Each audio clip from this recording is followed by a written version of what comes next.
Bienvenue sur le podcast Les discussions de Yana Sana. Je suis Yanis, professeure de yoga, de méditation et créatrice de Yana Sana Yoga. Ma mission est de vous accompagner sur votre chemin personnel, en vous aidant à vous reconnecter à votre corps et à vos émotions en toute bienveillance. Grâce à cet espace, je vous fais découvrir la pratique du yoga, de la méditation, du développement personnel, de la spiritualité, ainsi que l'univers du bien-être. Je vous offre les clés vers le mieux-être et vous partage mes connaissances pour que chaque jour, vous dévoiliez votre lumière, que vous veniez à votre propre rencontre et que vous exploriez votre potentiel. Je vous souhaite un très beau moment de partage, d'échange et d'inspiration. Bonjour les yogis, j'espère que vous allez bien en ce vendredi matin. On se retrouve et je suis très contente et j'ai un petit message pour vous. J'ai un petit message pour vous remercier, puisque l'épisode Faire le point et voir plus grand qui est sorti juste la première semaine de janvier, juste après la nouvelle année, eh bien vous avez été nombreux à l'écouter et franchement ça m'a fait très plaisir de voir autant d'écoute et surtout très plaisir que vous puissiez avoir écouté cet épisode et que peut-être les conseils ont pu vous guider, vous aider. C'est vraiment trop bien. Donc en tout cas, merci à vous de l'avoir écouté. Aujourd'hui, direct aller dans le vif du sujet. On repart pour un nouvel épisode et ici on va parler des croyances sur le yoga et la méditation. Pourquoi on va parler des croyances sur le yoga et la méditation? Parce qu'il y a quelque temps, j'avais fait une newsletter que vous aviez beaucoup adorée où je déconstruisais un petit peu les croyances sur la méditation et le yoga. Mais comme c'est une newsletter, j'en avais pas fait beaucoup, j'étais pas forcément hyper rentrée dans les détails. On va dire que par exemple sur Instagram, je mets en avant les croyances, je vous explique légèrement pourquoi ce sont encore des croyances à l'heure actuelle. Et puis après, en newsletter, j'ai vu que vous pouviez lire un peu plus, que vous pouviez développer un peu plus. Donc je me suis dit, pourquoi pas vous faire une newsletter en vous expliquant tout ça. Sauf que j'ai bien conscience qu'on peut pas forcément prendre un temps de lecture immense à chaque fois. Donc je me suis dit, allez, le sujet a plu sur Instagram, il a plu en newsletter, il va plaire en podcast. Et donc du coup, nous y voilà. On va pouvoir aller un peu plus loin aujourd'hui et surtout vous expliquer un peu plus de croyances. Et je me suis dit que ça allait être un peu plus simple pour vous d'écouter parce que je sais que certaines et certains d'entre vous écoutent quand ils vont au travail, dans leur voiture, quand ils se préparent le matin ou peu importe quand ils vont au sport. Et donc du coup, c'est plus pratique d'écouter et d'aller un peu plus en profondeur dans un épisode de podcast que en newsletter où un temps de lecture est demandé et on doit avoir toute notre attention sur la newsletter. Et donc, pour ne pas vous faire plus attendre les yogis, on va pouvoir commencer. Alors, sur Instagram, j'avais mis une petite boîte à questions où je vous demandais quelles étaient plutôt les croyances sur le yoga et la méditation que vous avez déjà entendues, que peut-être vous croyez encore, que peut-être on vous a déjà dit lorsque vous alliez pratiquer le yoga ou la méditation.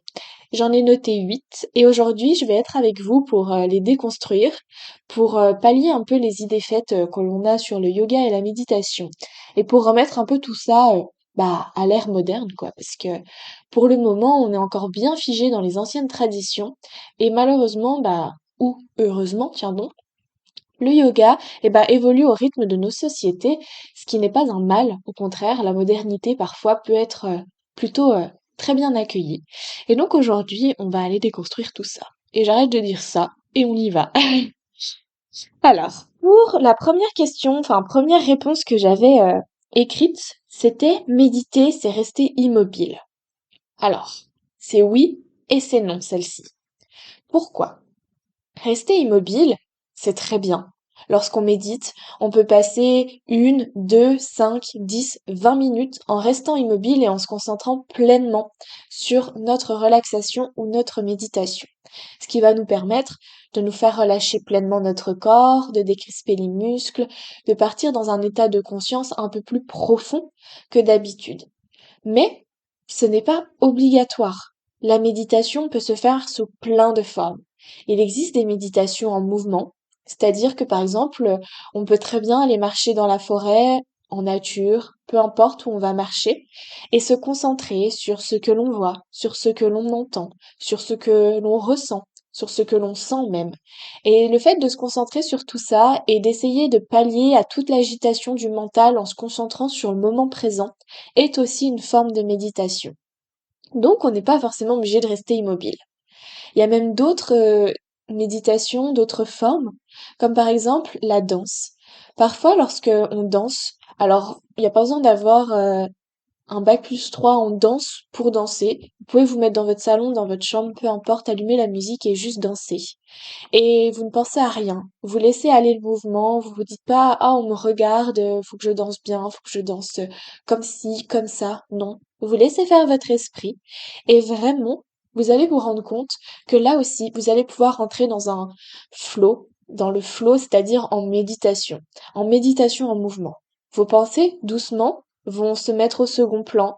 Votre esprit va revenir dans votre corps, il va prendre un peu plus conscience de votre corps, des mouvements et votre seule intention, votre seule attention en fait, sera ici et maintenant sur la musique, sur votre corps qui bouge. Et là aussi, ça va être une méditation en mouvement. Il peut y avoir encore plein d'autres types de méditation. Vous pouvez très bien faire un coloriage et vous colorier et vous concentrer, pardon, juste sur le coloriage. Et quand vous vous concentrez juste sur le coloriage, que vous arrivez à laisser les pensées de côté, à débrancher l'esprit, vous êtes en train de méditer. Et la méditation, oui, dans son terme strict, c'est rester immobile et rester dans le silence, mais en fait, pas forcément. Alors, du coup, méditer, c'est rester immobile? Oui et non. À vous de choisir. Et vous n'êtes pas obligé de rester immobile et vous n'êtes pas obligé de bouger pour méditer. Et c'est là toute la diversité de cette pratique, c'est que vous pouvez choisir comment vous voulez méditer aujourd'hui, en fonction de comment vous vous sentez, en fonction de ce qui se passe pour vous, en fonction du moment que vous avez. Peut-être que vous avez juste 5 minutes de marche pour aller à votre travail et que vous n'avez pas le temps de méditer. Et ben, c'est pas grave. Peut-être vous pouvez mettre une musique douce dans les oreilles, peut-être vous ne pouvez pas en mettre, et vous marchez, et vous vous dites, qu'est-ce que je vois? Qu'est-ce que je sens? Ok, je respire. Et tout simplement, vous êtes en train de méditer sur vos 5 minutes de trajet pour aller au travail, pour aller en course, pour aller chez une amie, peu importe. Et là aussi, vous avez fait votre méditation. Donc voilà pour la première phrase qui avait été inscrite dans la petite boîte à questions. Ensuite, on peut aller sur une deuxième phrase qui m'avait été envoyée, par contre, celle-ci, c'est je ne suis pas souple, je ne pourrai jamais faire de yoga. Alors là, je pense que c'est le plus grand cliché du yoga de je ne suis pas souple, je ne peux pas faire de yoga. Alors, alerte spoiler, Yanis, moi-même, j'étais un bâton. Et quand je vous dis un bâton, c'est que même être assis, les jambes tendues, c'était douloureux pour moi tellement je n'étais pas souple. Et j'ai quand même commencé le yoga. Parce que le yoga, il s'adapte aux morphologies, il s'adapte à ton niveau, à votre niveau, il s'adapte à l'envie qu'on a envie d'y mettre. Et il y a tellement de sortes de yoga qu'on peut adapter en fonction des corps, des personnes, de l'envie, du style de yoga. Et ça, tout dépend de la prof que vous allez trouver. Certaines profs vont vous dire, alors non, moi là c'est un cours intermédiaire, je prends pas les débutants. Et si on n'est pas souple et qu'on va dans un cours intermédiaire, on va pouvoir faire la plupart des postures, mais quelques postures vont nous paraître infaisables, et là on va se dire, ok, je suis pas souple, je peux pas faire de yoga. Non, c'est juste le cours qui n'est pas adapté pour vous. Mais il y a plein de postures qui sont adaptées pour les personnes qui ne sont pas souples. Et le yoga peut vous faire devenir souple. Alors oui, le yoga, il peut vous faire devenir souple, il peut pas vous faire devenir un élastique, mais il peut vous faire devenir souple. Moi, à l'heure actuelle, je suis beaucoup moins souple que plein de profs de yoga. Je suis même des fois moins souple que mes propres élèves, mais j'ai gagné extrêmement en souplesse, j'ai gagné en mobilité, et c'est ce qui m'a permis aujourd'hui d'avoir une pratique de yoga fluide, d'avoir une pratique de yoga qui me permet d'enseigner par la suite grâce à mes formations. Et cette souplesse, je l'ai acquérie parce que j'ai pratiqué, parce que j'ai compris comment mon corps fonctionnait, parce que je me suis dit, ok, ça sert à rien de forcer parce que le corps, il est plus traumatisé quand on force qu'autre chose. Eh bien, j'ai été patiente. C'est hyper dur d'être patiente, enfin ça je le reconnais. Même moi, parfois, j'avais envie que ça avance plus vite. Et moi encore, à l'heure actuelle, il y a certaines postures qui me sont impossibles. J'ai les variations, je peux aller jusqu'à une certaine variation, mais cette posture, je suis encore en train de la travailler. Et c'est là toute la diversité du yoga, c'est qu'on est toujours élève même quand on est prof. Alors, ne vous inquiétez pas, vous n'êtes pas souple. Eh bien, trouvez un cours, trouvez une prof qui vous aidera à mettre en place des postures, en mettre en place des accessoires pour vous aider à aller dans votre pratique. Et je vous assure que si vous pratiquez même une fois par semaine avec votre prof de yoga ou alors 10 minutes tous les jours, vous allez quand même acquérir de la souplesse. Certes, vous n'allez pas l'acquérir en 2 mois si vous faites 10 minutes par jour ou si vous faites 1 heure par semaine.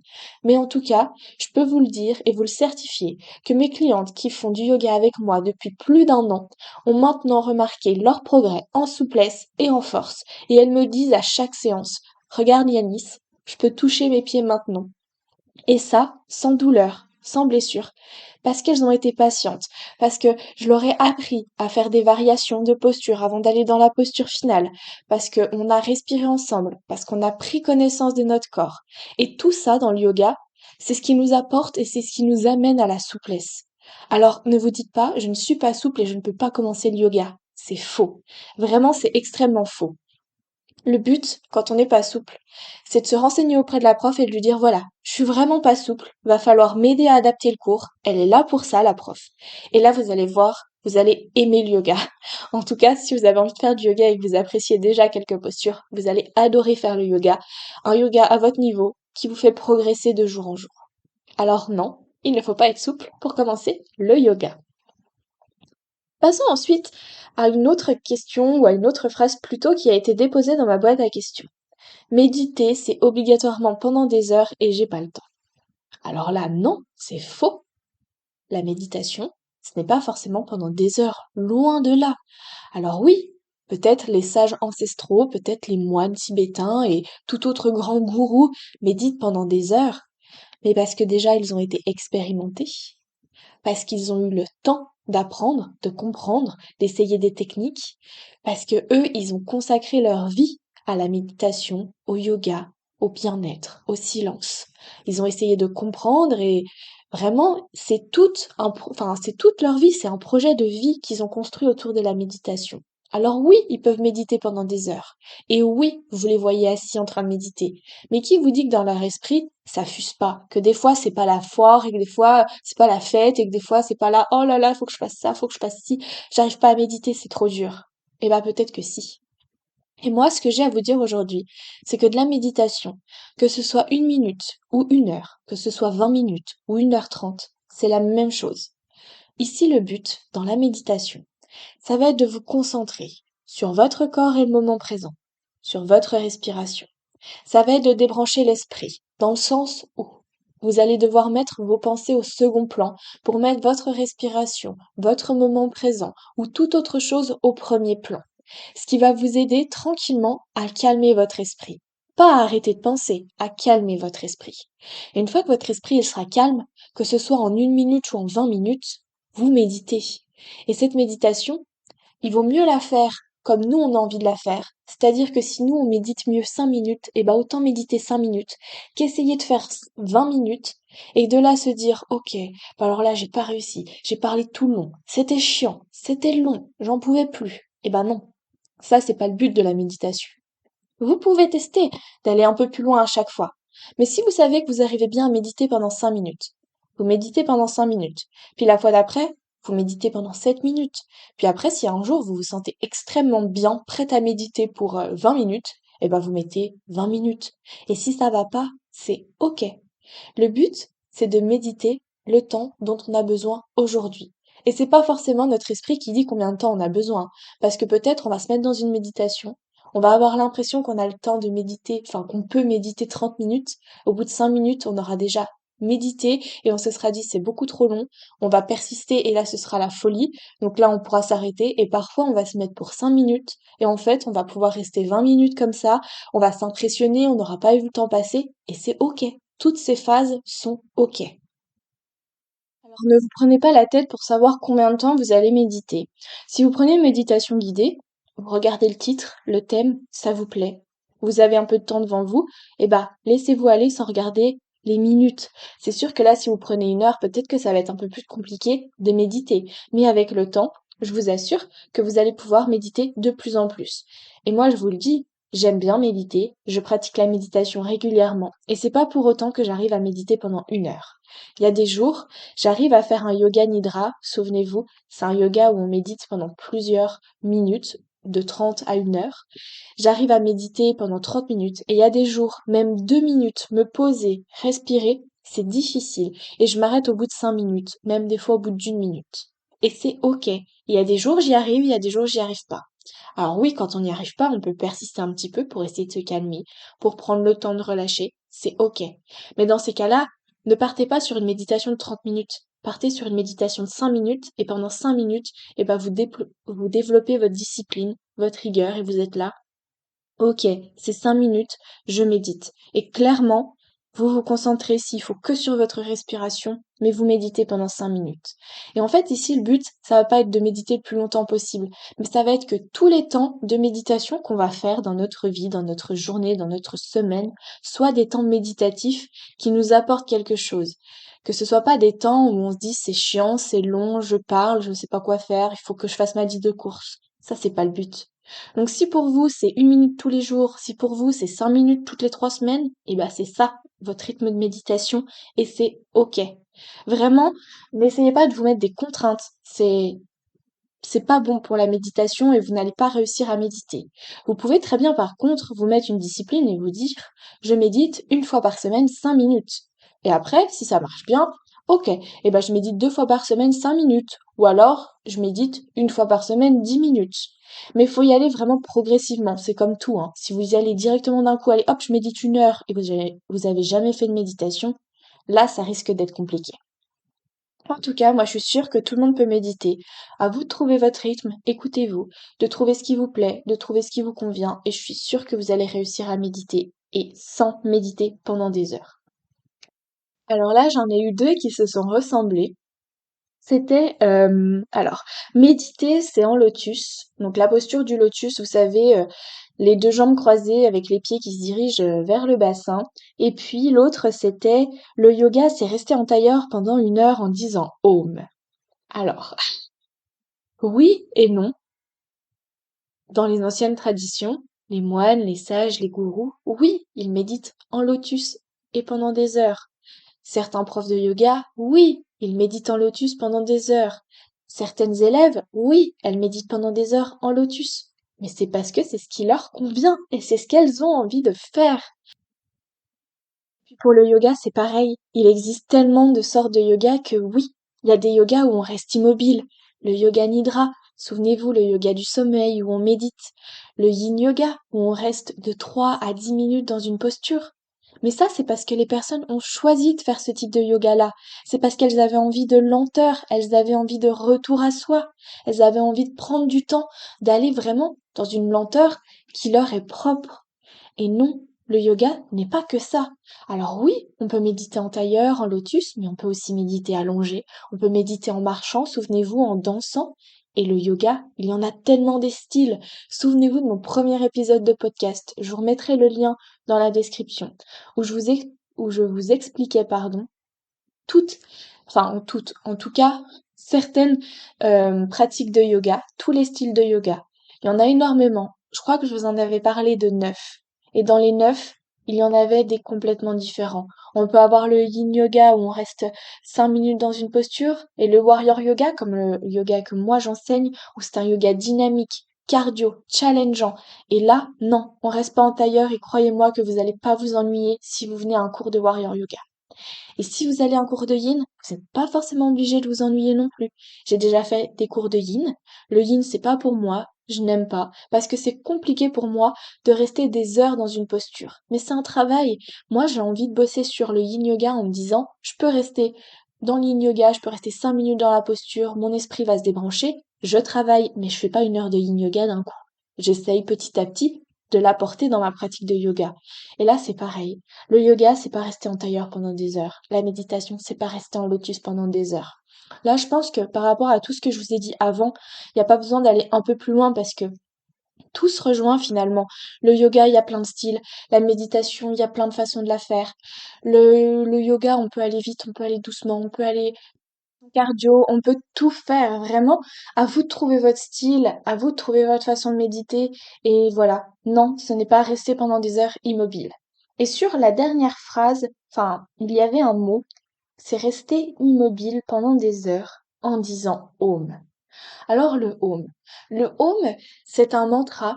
Le mantra, c'est un son sacré qui vient de la philosophie et de la culture du yoga. Et le Om, parfois, dans certains cours, on peut le dire en début de cours, Om, en fin de cours. On peut le faire pendant une relaxation. Mais ce n'est pas obligatoire. Et ça, c'est vraiment quelque chose qui a été tiré de la philosophie yogique. Un mantra, il nous permet de venir se recentrer dans le moment présent, de venir créer des vibrations qui vont nous aider à nous mettre un peu à l'intérieur de nous. Parfois aussi, certaines vibrations et certains sons, certains mantras sont une reliance à une divinité hindoue, donc dans la culture du yoga. Et tout ça, le home en début de cours, le home en fin de cours, c'est au bon vouloir du prof, c'est au bon vouloir des élèves. C'est-à-dire que dans l'ancienne tradition, oui, on pouvait le dire avant de commencer un cours, oui, on pouvait le dire en fin de cours, oui, on pouvait méditer pendant des heures en faisant Om. Mais ça ne veut pas dire que c'est la vérité, ça veut dire que c'est une façon de faire. Et comme toutes les autres croyances que je vous ai énumérées juste avant, il y a des milliers de façons de faire. J'ai même envie de dire, et c'est peut-être cliché, mais il y a autant de façons de faire que d'êtres humains. Parce que même moi qui vous enseigne un cours, vous n'allez pas le recevoir de la même manière que moi je voulais vous l'enseigner. Et puis pas pareil que celui qui était à côté sur votre tapis, et puis que celle qui était derrière vous. Et pourtant vous étiez là au même moment, j'ai dit la même chose pour vous trois, et c'était complètement différent pour vous trois, et pour moi, c'était encore plus différent. Et ça, c'est ok. Vraiment, ça, c'est quelque chose qui n'est pas obligatoire. Alors oui, peut-être que dans les films, dans les livres, dans tout ce que vous voulez, on vous fait croire qu'on est en tailleur pendant des heures, on médite et on fait oh, et peut-être même pour aller plus loin dans le cliché, notre index et notre pouce se touchent pour faire un mudra, et là, on est vraiment dans le cliché extrême. Ça, oui, ça existe. Oui, c'est une pratique, mais ce n'est pas le yoga en soi, ce n'est pas la méditation en soi. Voilà pour ces prochaines phrases. Et du coup, la dernière phrase que j'avais retenue, c'était je suis trop énergique, je ne peux pas faire du yoga. Alors ça, c'est complètement faux. J'ai des clientes, faut que je vous le dise, j'ai des clientes, c'est des piles électriques, et j'en ai pas qu'une. Vraiment, c'est des piles électriques. Et elles viennent au yoga, et elles arrivent à faire le yoga, et elles arrivent à faire la méditation, sans se prendre la tête. Ça, c'est vraiment une excuse bidon pour se dire je ne ferai pas de yoga. Déjà, comme on va le répéter, enfin comme je l'ai répété plein de fois dans cet épisode, il y a plusieurs sortes de yoga. Donc si t'es très énergique et que t'as envie de venir te défouler, bah viens faire du warrior et va pas faire du yin. Puis comme ça, quand tu vas faire ton warrior, tu vas complètement te défouler, tu vas te vider. Et puis quand on va passer à la relaxation, t'auras tellement donné, t'auras tellement été entre guillemets en alerte avec le cardio, avec la tonicité, les exercices, que ton corps il va se relâcher pleinement. Et puis je vous donne plusieurs exercices pour réussir votre relaxation. On peut se concentrer sur notre corps, sur la respiration, sur des points, peu importe tout ce que je vous guide, vraiment c'est en fait des points qui vont vous aider à méditer. Et donc, c'est pas parce que vous êtes très énergique que vous n'allez pas pouvoir faire du yoga ou de la méditation. Et j'ai même envie de dire que des personnes très énergiques, et je pense d'ailleurs à une de mes clientes qui est une pile électrique et qui fait du yin yoga avec moi, et qui arrive pleinement à se relâcher, à ne rien penser, et qui arrive même à méditer pendant plus de 20 minutes. Quand je la guide et que on vient sur quelques exercices qui lui sont propres, cette personne, elle arrive vraiment à se relâcher et elle a un bénéfice à la fin du cours qui est incroyable, c'est que elle se sent reposée et détendue. Et ça, c'est une personne qui est, mais elle vit à 100 à l'heure, elle a des rendez-vous tout le temps, elle va à peu près partout, elle a la tête partout. Mais pendant son cours de yoga, elle est là, elle fait du yin, elle est concentrée, elle respire, elle se détend et elle arrive même à méditer. Alors là, moi, je pense que c'est faux. C'est pas parce qu'on est trop énergique qu'on ne peut pas faire du yoga. Par contre, oui, parfois quand on est trop énergique, on a du mal à se poser. Et là, c'est un vrai apprentissage que d'apprendre à revenir à soi, que d'apprendre à revenir peut-être dans le silence, que d'apprendre à revenir sur soi, à l'intérieur de soi. Et ça, c'est très important.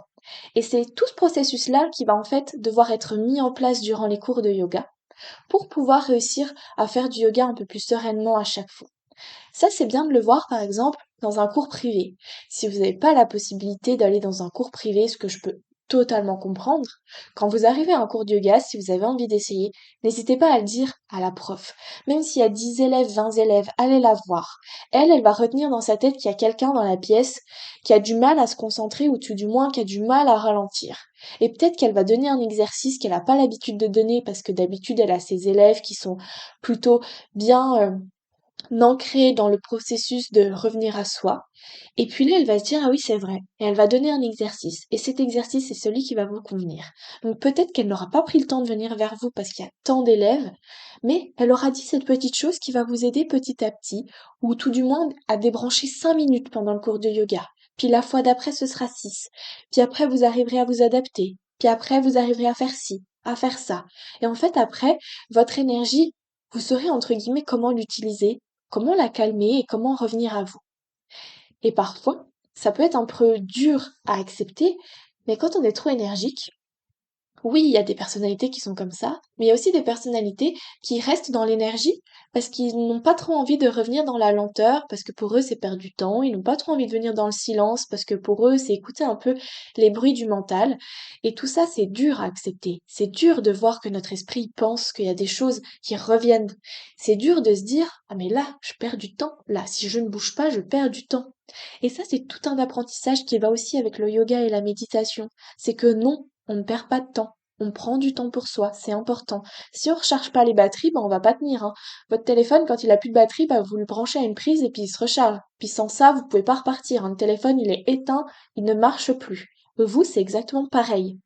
Et donc du coup, là, ça va vraiment être tout ce processus d'apprentissage de OK, je dois apprendre à me concentrer, je dois apprendre à revenir à moi. Oui, je suis énergique et oui, c'est génial d'être énergique. Mais dans certains cas, j'apprends à relativiser, j'apprends à prendre du recul, j'apprends à calmer mon énergie, j'apprends à me reconcentrer sur autre chose. Et là, je peux tranquillement passer 30 ou 1 heure de cours de yoga ou de méditation pour me poser et pour recharger les batteries. Donc non, si vous êtes trop énergique, le yoga n'est pas fait pour vous. Au contraire, vous pouvez aller en cours de yoga comme toute autre personne et ce sera adapté à vous si vous trouvez votre prof, votre cours, vos moyens. Et n'hésitez pas à en parler aux profs quand vous y allez. Ne soyez pas timide. Elles sont là pour que vous passiez le meilleur moment possible. Puis on va pouvoir finir sur notre dernière croyance. La dernière croyance que j'ai relevée. Bon, il y a certaines croyances que j'ai mis ensemble parce que je trouvais qu'elles se ressemblaient et qu'elles étaient sur la même ligne conductrice. Mais là, notre dernière petite phrase qui a été développée, enfin en tout cas déposée, pardon, dans la petite boîte Instagram, c'était méditer, c'est en silence. Et le silence, ça me saoule. Ok, c'est ton droit. En tout cas, méditer, c'est en silence. Bah, c'est vrai, puis c'est faux. Pourquoi?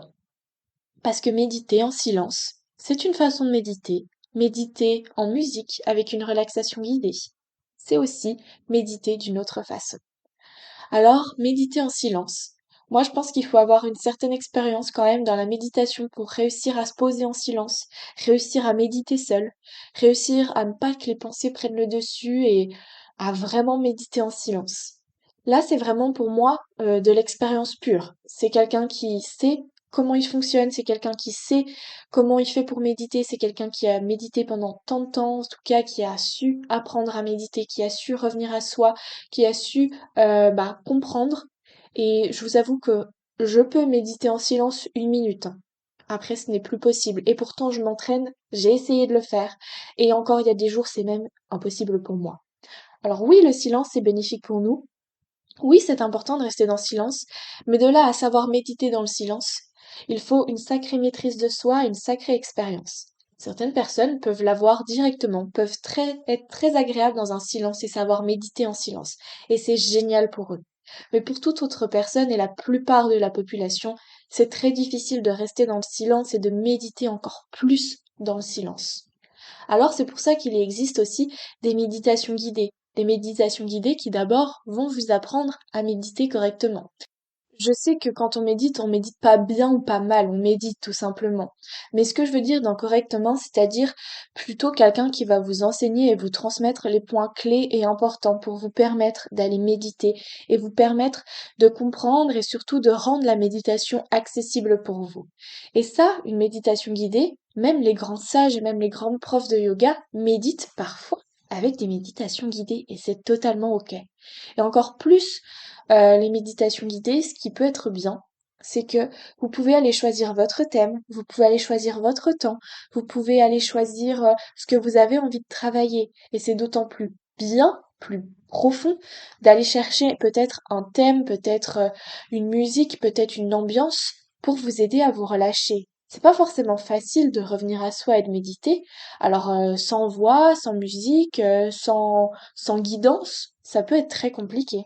Et c'est totalement ok d'avoir une méditation guidée pour vous accompagner sur le chemin de la relaxation. Et puis, vous pouvez aussi très bien ne pas prendre une méditation guidée, mais tout simplement mettre une musique d'arrière-fond. Une musique avec, je ne sais pas si vous connaissez les sons binauraux, c'est des sons qui émettent des vibrations en fonction de leur fréquence et qui peuvent venir jouer sur les ondes dans notre esprit. Je m'y connais pas trop, je suis sûre que parmi vous, il y en a certaines qui doivent plus s'y connaître et n'hésitez pas à faire des recherches si vous avez envie d'expérimenter les sons binauraux. Mais en tout cas, il y a plein d'autres choses, des musiques calmantes, des musiques pour se relaxer, des musiques pour détendre le corps. Vous pouvez en trouver des tas sur Internet, sur toutes les plateformes d'écoute. Et n'hésitez pas à les mettre en fond et à juste passer même 1 minute avec la musique, sans forcément qu'il y ait de paroles, qu'il y ait de méditation guidée. Et ce ne sera pas le silence, mais ce sera aussi un moment méditatif pour vous. Alors du coup, oui et non, on peut méditer dans le silence et on peut méditer en musique, avec une méditation guidée.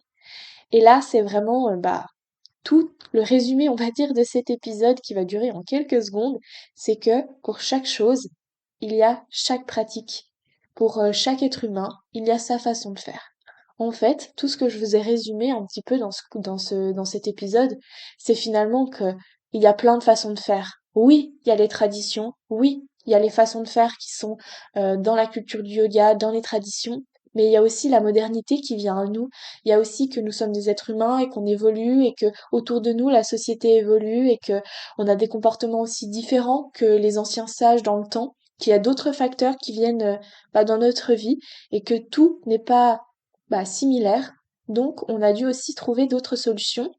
On a dû développer d'autres façons de faire pour pouvoir réussir à méditer, pour pouvoir réussir à faire du yoga, pour pouvoir essayer de retrouver ces bienfaits que ont trouvé ces sages ancestraux il y a bien longtemps. Et on a réussi.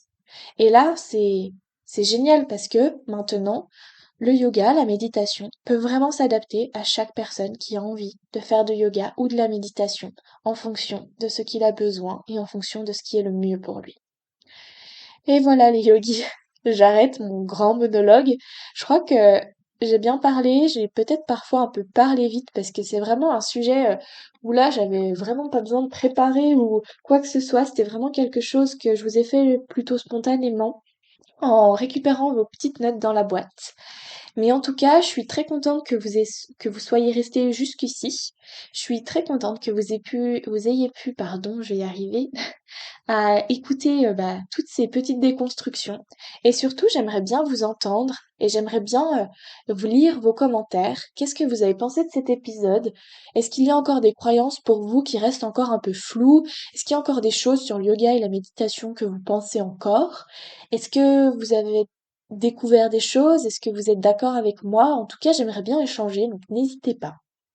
Et puis, sur ce, les yogis, je vous souhaite une très belle journée ou une très belle soirée en fonction de quand vous écouterez cet épisode. Et puis, on se retrouve dans 2 semaines parce que oui, le podcast maintenant sera toutes les 2 semaines, chaque vendredi toutes les 2 semaines, pendant 2 fois par mois, vous pourrez retrouver votre épisode de podcast. C'est plus une fois par semaine parce que c'est vrai que je me suis rendu compte que ça ne convenait pas trop à mon rythme et que j'avais besoin aussi de plus de temps parfois pour faire mûrir les thèmes que j'allais aborder dans le podcast. Mais en tout cas, vous allez quand même retrouver 2 épisodes par mois. Et puis aujourd'hui, vous avez pu écouter votre épisode de la semaine. Voilà les yogis, je vous dis namasté et puis à vendredi prochain. Namasté.